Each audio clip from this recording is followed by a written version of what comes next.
Many of us take the garage door for granted, but it's often the door we use to get into our home. Often people use it as the front door to their home.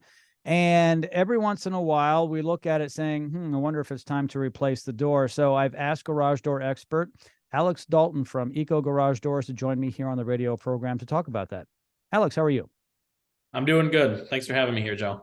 Yeah, it's great to have you here. Okay, so when should someone replace their garage door? What are the indications?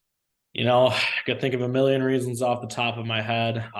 One of them, if you've seen our commercial, obviously, if you've hit the door, if you ran into the door, forgot to put your vehicle in park, you damaged those panels, the door's not operating as it should anymore. Um, if you have a lot of problems as far as the springs are broken, the cables are broken, you got some dents in the garage, maybe instead of trying to fix the door, it's worth more just to get it replaced and not have to worry about things for a long time. um Really the biggest thing I can think of though is if you have a non-insulated door and you start to see cracks in those panels, that's just going to get worse and worse over time. It's going to put more strain on your opener itself to open and close it because it's not going into the tongue and groove how it's supposed to anymore. And it's just going to create other problems for you guys. If you notice any damage on your door, that's just give us a call, have somebody look at it, and they'll give you a professional opinion on if you should replace it. Yeah, absolutely. I remember when I had my garage door replaced, it had been patched a number of times. The sheet metal had been screwed together, and it was basically held together with heavy duty duct tape. And it hadn't failed, but I'm like, I just want to get something new. So my wife and I got rid of the old ripped up doors because one of them literally had a rip in the metal. It's like sheet metal. It ripped. And we put in the insulated doors, as you had mentioned. And that makes a big difference because we don't expect to have the same type of damage in the future from that because it's more structurally sound. Do you want to talk a little bit about how heavy these doors are? Yeah, I mean, with the door you got there, it's a sandwich style door. So you got a piece of steel followed by a layer of insulation on the inside and a steel backing to it.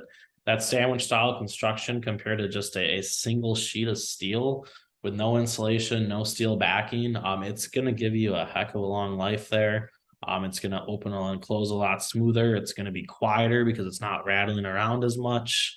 Honestly, that's another reason to replace your door if you're wanting something that's going to last a long time. If you're going to be in your house for 10 plus years, um, get an insulated steel back door. Even if you're not going to be in your garage working, it's just a more durable door. It's a quieter door. So You're absolutely right. If someone were to ask me why I really love my doors, is because they are quiet, but they're substantial. What I mean by that is when the garage door opens and closes, you can tell that it's solid. It's like yeah. the difference between a hollow core interior door and a solid door. Huge difference in the quality of a door like that. Same thing with a garage door. Most builder grade doors are going to be just good enough. They're basically blocking the air from coming in.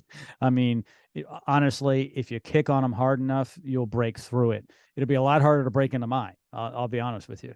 And so they are quieter, and they're going to last longer. It's really like a Cadillac as far as how quiet and smooth it is versus an old beat up pickup truck from 1972, because that's what these cheaper doors sound like. And not just over time. I mean, you can get a brand new door in a new house that sounds like it's old, right? It's because it's the way it's designed. Yep. We're actually going to have a video getting posted to our website here. It's going to be just us kicking a bunch of balls at an insulated door and a non-insulated door, hockey pucks, soccer balls, and you're going to really see what kind of damage the insulated steel back door can take compared to the non-insulated door. That's just a single piece of steel. It's actually a huge difference, and can't wait to get that out on the website. So Yeah, actually, one more parting thought. For security reasons, it's going to be a lot harder for someone to break into a heavier insulated door.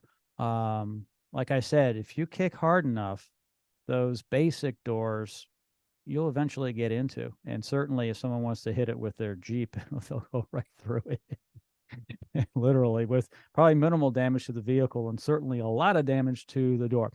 Alex, thank you so much for joining me here on the program today. I really appreciate it. thanks for having me here, Joe. I appreciate it. All of Alex's information is located in the description of this podcast, Eco Garage Doors, just one click away.